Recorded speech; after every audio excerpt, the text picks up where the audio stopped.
My name is Shirley, and I never thought I would get caught up in a family drama that would change my life forever. At 31, I was living a pretty normal life in the city. For the last 6 years, I worked as a secretary at Global Tech, a large company downtown. The job wasn't exciting, but it paid the bills for my small rented apartment. On weekends, I would escape by going to dance classes, losing myself in the music and forgetting about the stack of paperwork waiting for me on Monday. It wasn't much, but it was my life, and I was okay with it. Family, though, was a different story. I had a younger sister, Olivia, who had always been the favorite.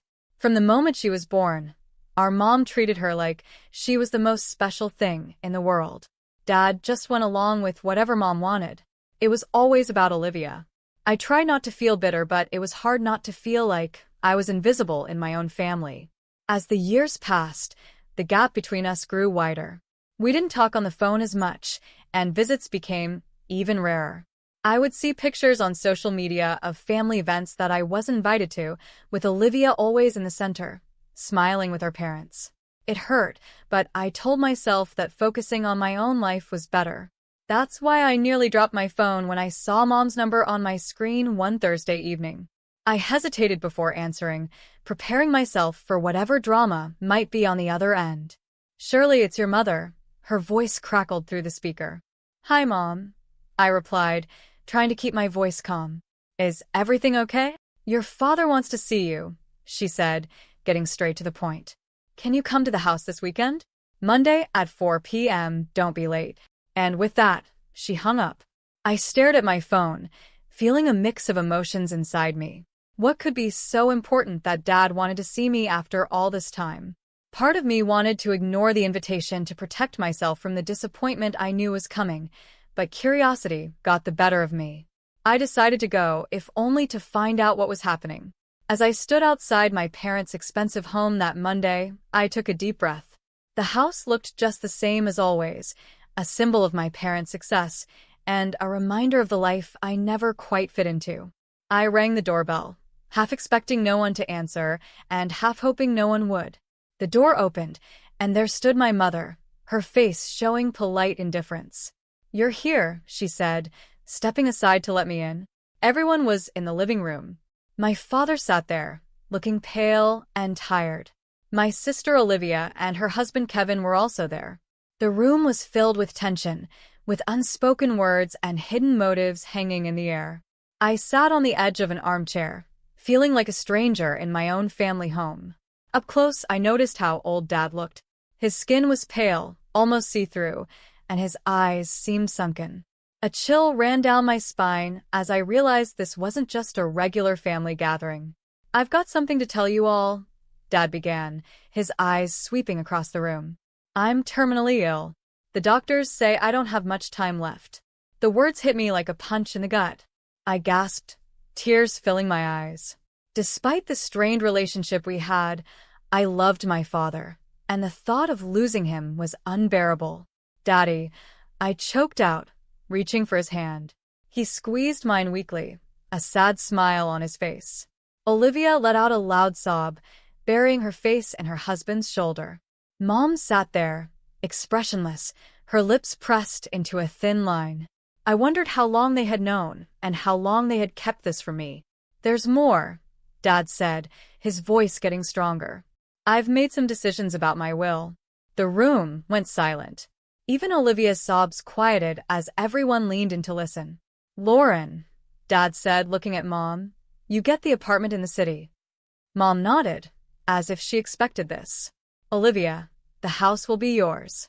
Olivia's eyes lit up, a smile breaking through her tears. Then Dad turned to me, and I saw a determination in his eyes that I'd never seen before. "Shirley," he said, "I've decided to leave you my savings, all of it. $600,000. For a moment, I couldn't breathe. $600,000? It was more money than I had ever imagined having, but more than that, it felt like he was finally acknowledging me, a way of making up for years of being overlooked. The silence that followed was heavy, and then all hell broke loose. Olivia jumped to her feet, her face twisted with anger. "Dad, that's not fair. Shirley's barely part of this family anymore. She doesn't deserve it." Mom glared at me as if I had somehow planned this. "Samuel, you need to cut her out of the will now," she hissed. I sat there, shocked, as my mother and sister attacked me with their words. Then Dad slammed his fist on the coffee table, the sound echoing through the room. "Enough," he shouted, his face red with anger. "This is my decision, and I won't change it." He turned to Mom, his eyes burning with intensity. "Lauren, I've been under your control for too long. I've neglected Shirley because of you, and it stops now." The room fell silent again. I looked at my father, seeing him in a new light. For the first time, he was standing up for me. Dad turned to me, his anger softening into sadness. "Shirley, can you ever forgive me? I've been a terrible father to you." Tears streamed down my face as I moved toward him, wrapping my arms around his frail body. "I forgive you, Dad," I whispered. "I love you." We held each other for a long time, years of pain and misunderstanding melting away. When we finally let go, Dad looked exhausted. "I need to rest now," he said, slowly getting to his feet. "Shirley, thank you for coming." As Dad left the room, the atmosphere changed. Mom stepped forward, her face filled with barely hidden fury. "Listen here, Shirley. You need to do the right thing and give up your share of the inheritance." "No," I said, my voice stronger than I felt. "I won't give it up. Dad wants me to have it, and I'm going to respect his wishes." Olivia's face twisted with anger as she stepped closer, jabbing her finger at my chest. "You'll regret this, Shirley. Mark my words."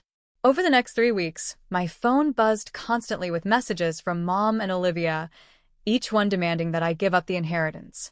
Their tone grew more hostile and threatening with each message. I ignored them all, focusing on my work and my dance classes, trying to find some sense of normalcy. Then, on a gray Thursday morning, I got the call I had been dreading. Dad had passed away in his sleep. The funeral was a blur of black clothes and somber faces. Mom and Olivia put on a show of grief, wailing dramatically and clutching each other. I noticed Olivia wearing a ridiculously expensive necklace and bracelet, the diamonds catching the light as she dabbed at her dry eyes. After the service, we gathered at the house. I watched with disgust as Olivia made a big show of removing her jewelry and carefully tucking it into her purse. As the last guests left, I started gathering my things, eager to get away. That's when everything went wrong. "My jewelry," Olivia screamed, her hands flying to her face in fake shock. "It's gone. Someone stole it." Mom's eyes locked onto me, full of accusation. "Well, isn't it convenient that the only person here all day is the one who stands to gain so much?" I felt the blood drain from my face as I realized what they were doing. They were setting me up. "You can't be serious," I stammered. "I didn't take anything." Olivia's husband stepped forward, his voice dripping with fake concern.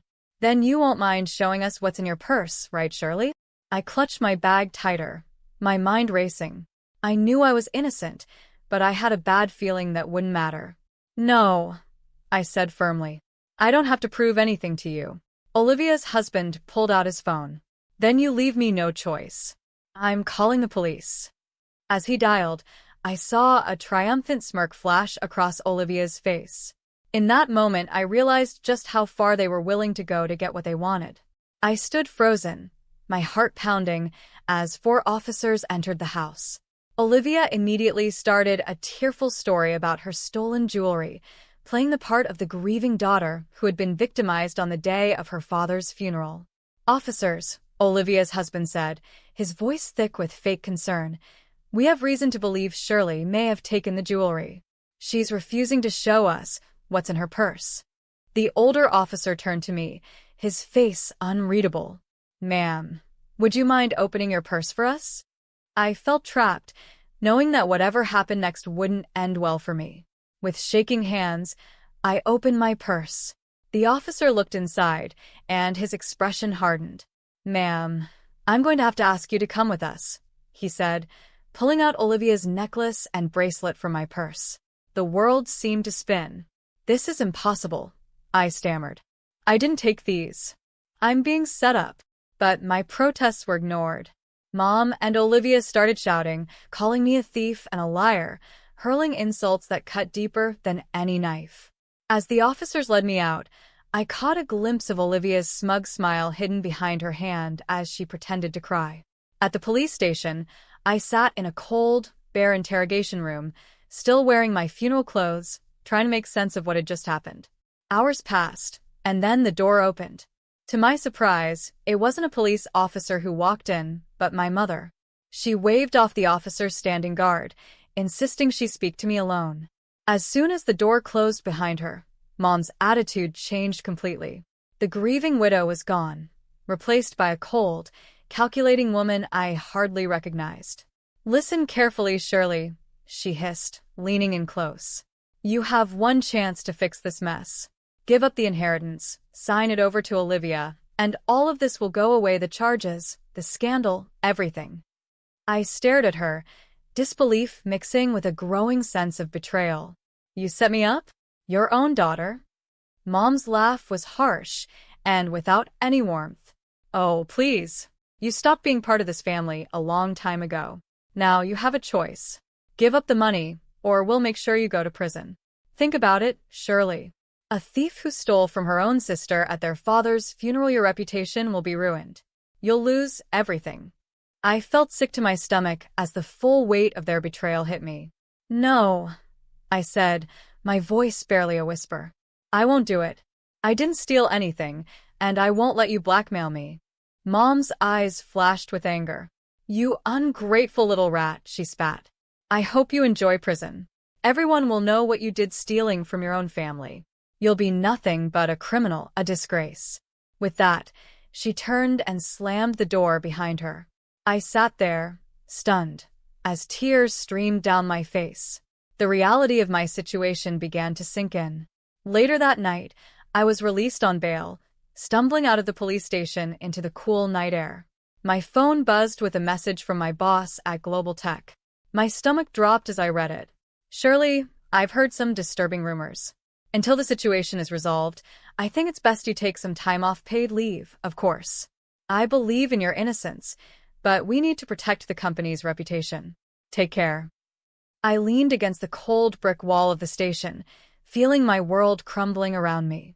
In just one day, I had lost my father, been betrayed by my family, arrested, and now I was on the verge of losing my job.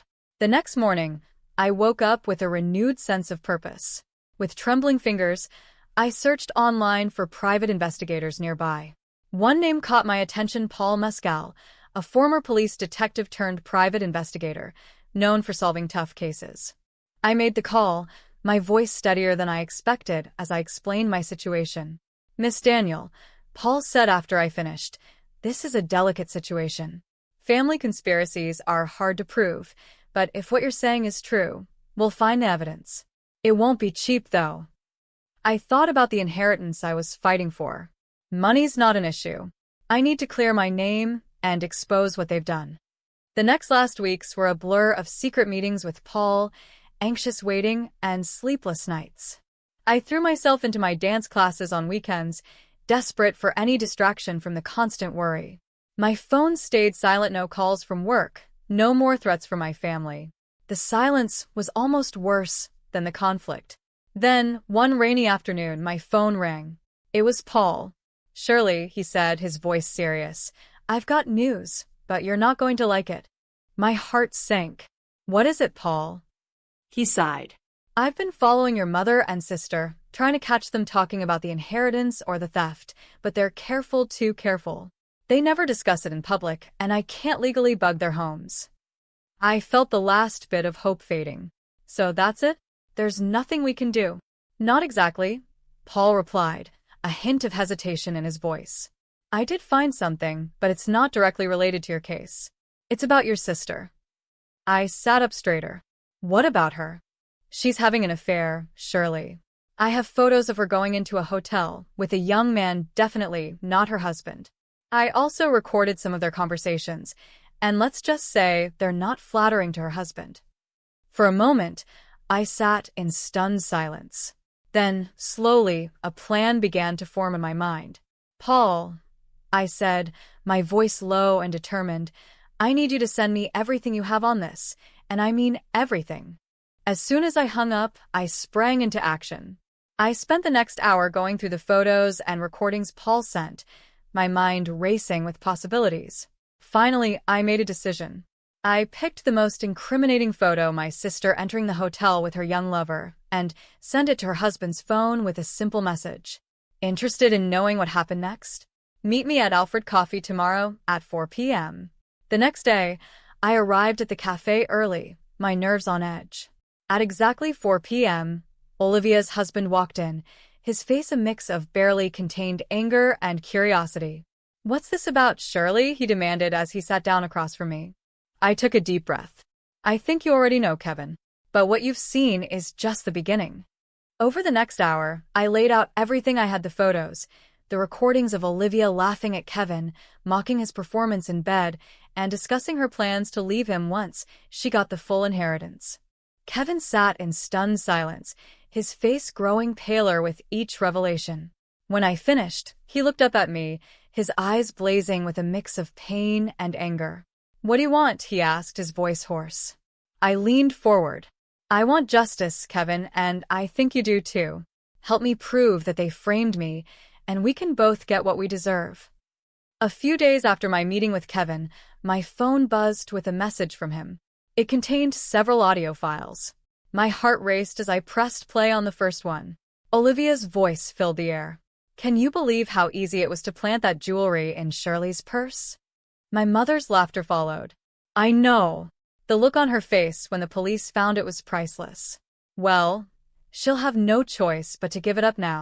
I listened to file after file, each one filled with their cold plotting and cruel laughter. A mix of vindication and disgust washed over me. Finally, I had the proof I needed. The day of the will reading arrived quickly. I entered the notary's office with my stomach in knots, but my resolve firm. Mom and Olivia were already there, giving me smug looks. Kevin sat quietly in the corner, giving me a small nod. The notary, a thin man with wire-rimmed glasses, cleared his throat. "Let us begin," he said, unfolding the document before him. He read through the will, detailing the distribution of assets just as Dad had explained that day at the house. As he finished, I stood up. "If I may," I said, my voice steadier than I felt, "there's something I need to address before we conclude." Mom's eyes lit up, and she nodded approvingly. "I'm glad you finally came to your senses, Shirley. I knew you'd make the right decision and give up the inheritance." Mom and Olivia exchanged triumphant glances, their faces beaming with anticipation. But I was about to disappoint them. "I'm afraid you've misunderstood," I said, pulling out my phone. "I think you'll all want to hear this." I pressed play, and the room filled with their voices, gleefully discussing how they had framed me for theft. As the recording played, I watched the color drain from their faces. Olivia let out a choked gasp while Mom sat stiff, her lips pressed into a thin line. When it ended, chaos erupted. "You lying scum," Olivia screeched, lunging toward me. "How dare you?" Mom hissed, her composure cracking. "You ungrateful, scheming." I recorded those conversations. Kevin suddenly spoke up, his voice cutting through the commotion. The room descended into madness. Olivia was screaming at Kevin, Mom was hurling insults at me, and I stood there, watching it all unfold. Silence. The notary's voice boomed, startling us all into quiet. "This is a legal proceeding, not a circus. Everyone will calm down this instant, or I'll have you all removed." As the notary's words echoed through the room, a heavy silence fell. It was broken by Kevin, who stood up abruptly, his face a mask of barely contained fury. "Since we're airing dirty laundry," he said, his voice trembling with anger, "I have something to add." He reached into his jacket and pulled out a photograph, slapping it down on the table in front of Olivia. Olivia's face went pale as she stared at the image. It showed her entering a hotel with a man who was definitely not her husband. "I know everything, Olivia," Kevin spat. "Your affair, your lies, all of it. I'm filing for divorce, and thanks to our prenup, you won't see a penny. In fact, you'll be paying me compensation for your infidelity." Olivia's mouth opened and closed like a fish out of water, no words coming out. Mom looked between Olivia and Kevin, her expression a mix of shock and dawning horror as she realized their carefully constructed world was falling apart. Suddenly, the door to the notary's office swung open, and 4 police officers walked in, their faces stern. "Lauren and Olivia Daniel?" one of them asked, though it was clear he already knew who they were. Mom and Olivia looked up, tears streaking their faces. "You're under arrest for false accusations of theft and attempted blackmail," the officer continued. "You have the right to remain silent. Anything you say can and will be used against you in a court of law." As the police read them their rights and handcuffed them, I watched with a mix of satisfaction and sadness. This was justice, but it also marked the final end of our family relationship. I walked out of the office behind the police, watching as they placed Mom and Olivia into separate patrol cars. As the sirens faded into the distance, I felt a weight lift off my shoulders. It was finally over. Taking out my phone, I dialed a familiar number. Shirley, my boss's voice came through, sounding concerned. "Is everything all right?" "Better than all right," I replied, a smile in my voice. "I can explain everything now. The accusations against me were false, and I have proof." I gave him a quick rundown of what had happened. As I finished, I heard him let out a low whistle. "Shirley, I'm so sorry you had to go through all that," he said, genuine sympathy in his voice. "But I'm glad the truth came out. Listen, your job is still here whenever you're ready to come back. In fact, I'd be delighted to see you at work as soon as you feel up to it." The weeks following the confrontation at the notary's office were a whirlwind of legal proceedings and life-changing decisions. As the truth came to light, the charges against me were quickly dropped. The relief I felt was indescribable, like a heavy burden I had been carrying for months was suddenly lifted. But for Mom and Olivia, the nightmare was just beginning. They faced charges of false accusation and attempted blackmail. The trial was swift and damning, with the recorded evidence leaving no room for doubt. In the end, they were found guilty on all counts. The judge, a stern-faced woman with piercing eyes, looked down at them from her bench. In addition to the criminal penalties, this court orders Lauren and Olivia Daniel to pay substantial damages to Shirley Daniel for emotional distress and damage to her reputation. The fine was staggering. Mom's face went pale as the amount was read out, while Olivia burst into tears. In the days that followed, I watched from a distance as their lives fell apart. Mom, with no other choice, was forced to sell the apartment Dad had left her. It was a beautiful place in the heart of the city, but now it slipped from her grasp, the proceeds going straight to me as part of the damages. Olivia's situation was even more dire. The house she had been so proud of inheriting had to be sold to cover her part of the fine. I couldn't help but feel a small sense of satisfaction as I remembered Olivia's smug face the day Dad announced his will. But Olivia's troubles didn't stop there. True to his word, Kevin filed for divorce and demanded the compensation outlined in their prenuptial agreement for her infidelity. What little money was left from the sale of the house went straight to him.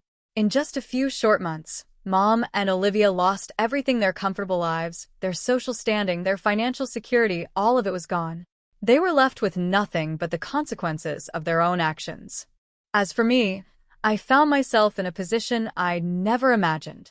With the inheritance from Dad and the damages from Mom and Olivia, I had more money than I knew what to do with. After much thought, I decided to buy a beautiful apartment in a quiet part of town. It was everything I had ever wanted in a home: spacious, bright, and most importantly, it was mine.